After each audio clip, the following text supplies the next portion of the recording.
जय श्री माता जी। आप सभी सहजी भाई और बहनों का today Sahajayoga news India YouTube channel पर हृदय से स्वागत है। आज हम एक और नए सहजयोग आर्टिकल को सुनेंगे और सविस्तर में आज के विषय का अर्थ समझेंगे।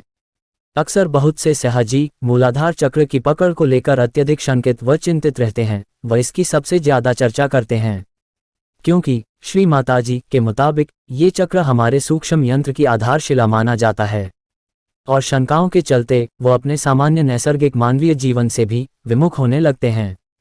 मूलाधार चक्र किन कारणों से पकड़ा जाता है और उसके पकड़ को कैसे ठीक किया जा सकता है, यह जानने के लिए आप सभी लोग इस आर्टिकल को आखिर तक जरूर सुनेंगे। मूलाधार चक्र के संशय व निवारण। मूलाधार चक्र के संशय व निवारण, यह सहजयोग का आर्टिकल इम्पल्सस फेसबुक पेज से साभार किया गया है। अक्सर बहुत से सहजी मूलाधार चक्र की पकड़ को लेकर अत्यधिक शंकित व चिंतित रहते हैं, व इसकी सबसे ज्यादा चर्चा करते हैं, क्योंकि श्री माता जी के मुताबिक ये चक्र हमारे सूक्ष्म यंत्र की आधारशिला माना जाता है और शंकाओं के चलते वो अपने सामान्य नैसर्गिक मानवीय जीवन से भी विमुख होने लगते हैं। यहाँ तक कि विपरीत जेंडर के सहजियों के साथ उठने बैठने, बातचीत करने, उनमें आपसी मित्रता के होने, एक दूसरे के साथ ध्यान में बैठने, एक दूसरे को पसंद करने, एक दूसरे के गुणों की प्रशंसा करने आदि को भी मूलाधार चक्र की खराबी से ही जोड़ देते हैं, जिसके कारण सर्वप्रथम तो अत्यंत नजदीकी रिश्ते गड़बड़ाने लगते हैं और बाद में अनेकों प्रकार की मनोदैहिक समस्याओं में वो घिरते ही चले जाते हैं। अज्ञानतावश वो श्री माता जी के लेक्चर्स को गहनता से समझ नहीं पाते और न ही उन लेक्चर्स की ऊर्जा को ही ग्रहण करते हैं, केवल उनकी वाणी को सुनते हैं और अपनी सीमित बुद्धि व सोच से उनका आंकलन करके स्वयं कुछ धारणाएं बना लेते हैं और उन धारणाओं में अपने को स्वेच्छा से जकड़ लेते हैं। धीरे धीरे अज्ञानतावश वो अपने आप को इतनी गंभीर कंडीशनिंग में बांध लेते हैं कि इस संसार में उनका दम घुटने लगता है और मानसिक विकृति उन्हें बुरी तरह घेर लेती है। वास्तव में विकृति में फंसने के बाद उनकी चेतना जड़ हो जाती है, जो उनके मानसिक संतुलन को पूर्णतया बिगाड़ देती है, जिसके कारण उनकी नाड़ियां भी असंतुलित हो जाती हैं। ऐसी विकट स्थिति में उलझने पर अब जाकर उनका मूलाधार चक्र पकड़ा जाता है, जो अन्य चक्रों पर भी बुरा प्रभाव डालता है, क्योंकि गणपति तो बाकी के 6 चक्रों में भी उपस्थित होते हैं। गणेश तत्व खराब होने पर बाकी के कोई भी चक्र ठीक से कार्य नहीं कर सकते, क्योंकि श्री गणेश की अनुमति के बिना बाकी के चक्रों के देवता भी हमें आशीर्वादित नहीं कर पाते हैं। इस कारण अधिकतर सहजी इसी चक्र को स्वच्छ करने में ही सबसे ज्यादा समय व्यतीत करते हैं। यदि अपने मध्य हृदय व सहस्त्रार से जुड़कर गहन ध्यान अवस्था में चिंतन करें तो पाएंगे कि इस चक्र के गुणों के विपरीत जीवन यापन करने के परिणाम स्वरूप ये चक्र गड़बड़ हो जाता है। यानी श्री माता जी के अनुसार इस चक्र की 4 मुख्य विशेषताएं हैं, जिनको थोड़ा विस्तृत रूप से हम समझने का प्रयास करेंगे। 1. अबोधिता, मतलब ईर्ष्या, घृणा, प्रतिस्पर्धा, भेदभाव, ऊंच नीच, हिंसा, बाह्य व आंतरिक षड्यंत्र, छल, झूठ, फरेब, आडंबर, दिखावा, धोखा, अपमान आदि से दूर रहना।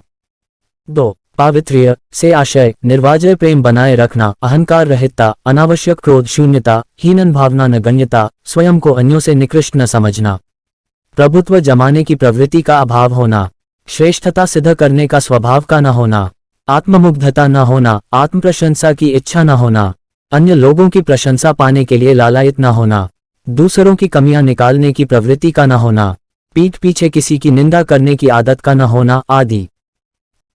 3. विवेकशीलता में निर्वाजय प्रेम को प्रसारित करने के लिए नई नई युक्तियों को खोजना, ध्यान में और भी ज्यादा गहनता पाने के लिए प्रयासरत रहना, निकृष्टता के भाव के शिकार व्यक्ति में आत्मविश्वास जगाने का कार्य करना, किसी भी मानव को विशेष तौर पर सहजी को उसके स्वयं के पांवों पर खड़ा करने में मदद करना, स्वयं की नित नवीन खोजों के जरिए सहज को आगे बढ़ाने में मदद करना, ध्यान की गहराइयों में स्वयं उतरकर अन्यों को भी उतारने में मदद करना आदि शामिल है। 4. बुद्धिमत्ता, समस्त मानव विरोधी, प्रकृति विरोधी, तत्व विरोधी, सद्ज्ञान विरोधी, परमात्मा विरोधी व स्वार्थ सिद्धि के लिए तांत्रिक क्रियाओं, प्रक्रियाओं व कृत्यों से पूर्ण जागरूक रहते हुए सदा स्वयं दूरी बनाए रखना व अन्यों को भी ऐसा करने से बचाना। हर पल हर घड़ी श्री मां के प्रति पूर्ण श्रद्धा, भक्ति, विश्वास व समर्पण का भाव रखना व साथ ही उनके समस्त बच्चों के प्रति प्रेम भाव व सद्भाव बनाए रखना। स्वयं को कुछ न कुछ सीखने के लिए तत्पर रखना व सीखकर अन्यों को भी हर पल बांटने के लिए तैयार रहना। यदि हम इन उपरोक्त सरल बातों को अपने जीवन में उतार लेते हैं तो निश्चित रूप से हमारा मूलाधार चक्र कभी भी बाधित नहीं होगा और न ही हमारे अन्य चक्र ही पकड़ेंगे। वास्तव में हमारे शरीर में सभी कुछ पवित्र व पूजनीय है, क्योंकि हमें स्वयं माँ आदिशक्ति ने निर्मित किया है। अतः हमारी रचना से संबंधित कोई भी प्रकृति प्रधान आवश्यकता अपवित्र व अप्राकृतिक नहीं है जो हमारे मूलाधार चक्र को खराब व विकृत कर सके। हाँ, वो बात और है कि कुछ अवांछित व व्यवहारिक मानसिक इच्छाएं हमारे चक्रों को जरूर खराब कर सकती हैं, क्योंकि इस प्रकार की निकृष्ट इच्छाओं से हमारे दोनों आज्ञा पर बुरा असर पड़ता है। क्योंकि हमारा मस्तिष्क असत्य को यदि हमारे मन के दबाव में ग्रहण कर लेता है तो इससे जहरीले पदार्थ का स्राव होने लगता है, जिसके कारण सर्वप्रथम हमारा सूक्ष्म यंत्र बाधित होता है और फिर हमारे जैविक शरीर को नुकसान होना प्रारंभ हो जाता है। इसीलिए हमें अपने जीवन को आवश्यकता प्रधान बनाना चाहिए, न कि इच्छा प्रधान। यानी यदि किसी भी तरीके से बिना किसी को हानि पहुंचाए, छल किए या झूठ बोले हमारी कोई भी जरूरत पूर्ण होती है तो ठीक है, अन्यथा उस आवश्यकता का व्रत रखकर पूर्ण समाधान व आत्मसम्मान के साथ जीवन यापन करना ही श्रेष्ठ है। जय श्री माता जी।